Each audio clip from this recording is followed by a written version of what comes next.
retour pour la suite de l'équipe du soir, toujours en compagnie de Ludovic Obraniak, de Tidiane Embo, du turbulent Hervé Penaud, très turbulent. Je ne sais pas pourquoi. Il ralentit le groupe. Oh là là, c'est terrible. Et de l'excellent Régis Brouard aux infos.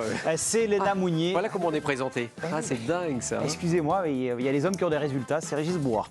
Navré. Bravo pour moi. On l'a dit avant la petite courte page de publicité, on va parler de Lucas Chevalier, parce qu'il a été bon hier lors du succès du Paris Saint-Germain 3-0 au Parc des Princes face au Havre, énormément critiqué, l'ancien portier de Lille.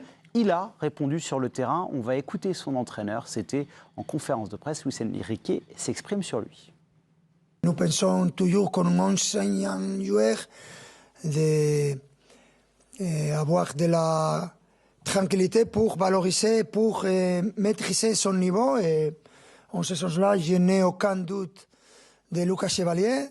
Nous avons de la difficulté de jouer à un club comme Paris Saint-Germain et c'est toujours du bruit autour de l'équipe et il faut s'habituer à ce bruit et rien, je me répète, j'ai beaucoup de confiance en Lucas Chevalier, Zabarni et Renato. Alors, il a parlé de toutes les recrues du Paris Saint-Germain, de la recrue aussi Elia Zabarni, qui a été parfois en difficulté, mais plutôt bon hier. Hervé, est-ce qu'il a levé les doutes? Ah, Prums, allez-y, le joker de Tidiane Embo. Vous parlez en premier. Il faut parler en premier sur le thème. Je répète la question au cas où.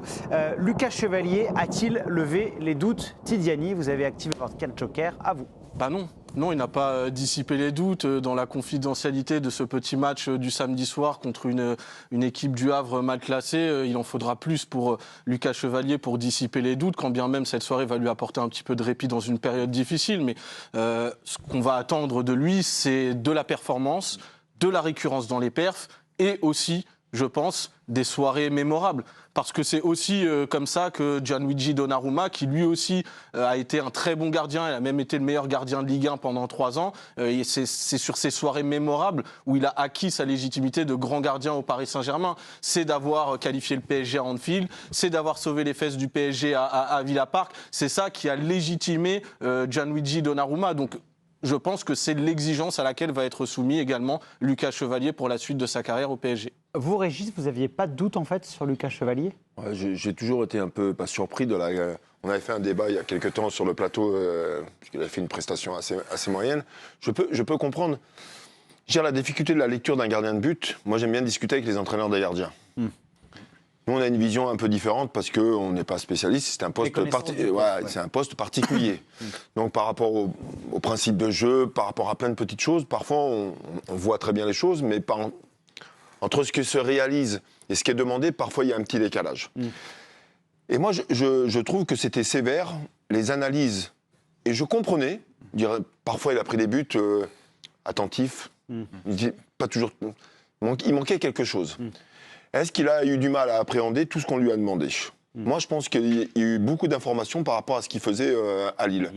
Parce que le jeu au pied du PSG, le poste du gardien, est très important. Dans la première relance, il y a quand même quelque chose de très spécifique là-dedans. Et d'avoir mis des doutes sur sa qualité, je trouve que c'est un joueur aussi mentalement qui est solide. J'ai eu la curiosité de savoir comment il était et qui il était. Je crois que Ludo, il le connaît bien. Il paraît que c'est une machine mentalement. Mentalement, il est costaud, il lâche rien.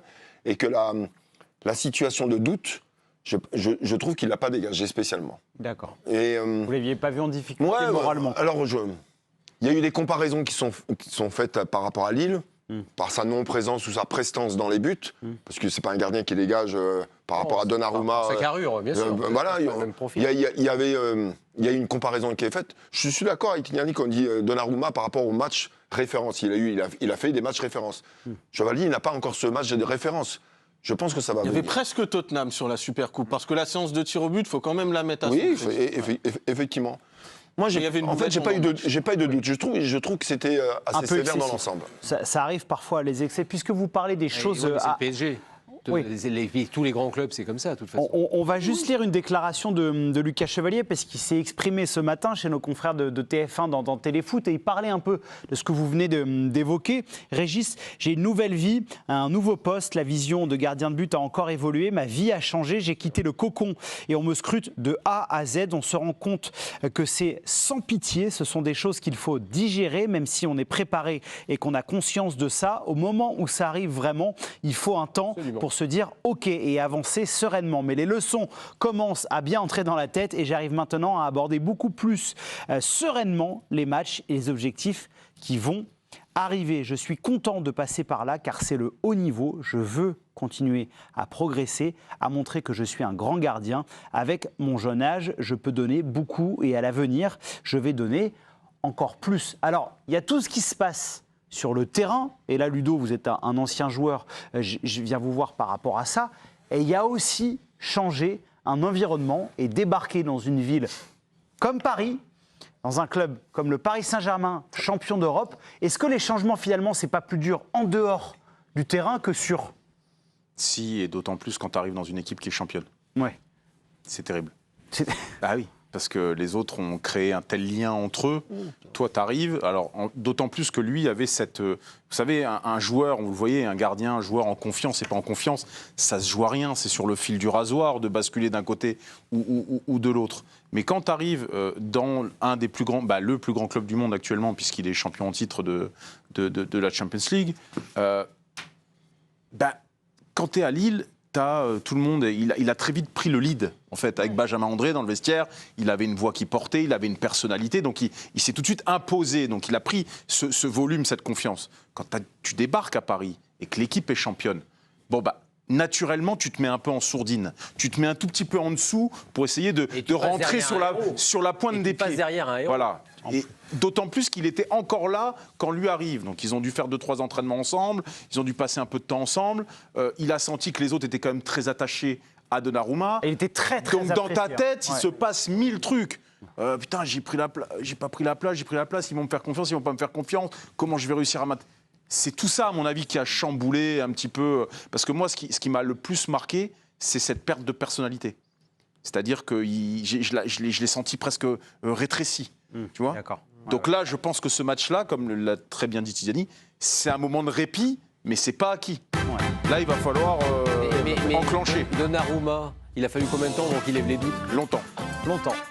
Restez bien avec nous pour la suite de l'équipe du soir. Dans quelques instants, on verra toutes les images de cette journée de Ligue 1 dimanche. Il s'est passé pas mal de choses. On aura le Minuit Info et on parlera également de l'Olympique de Marseille qui affronte Newcastle dans 2 jours dans une Ligue des Champions qui tient tout son suspense.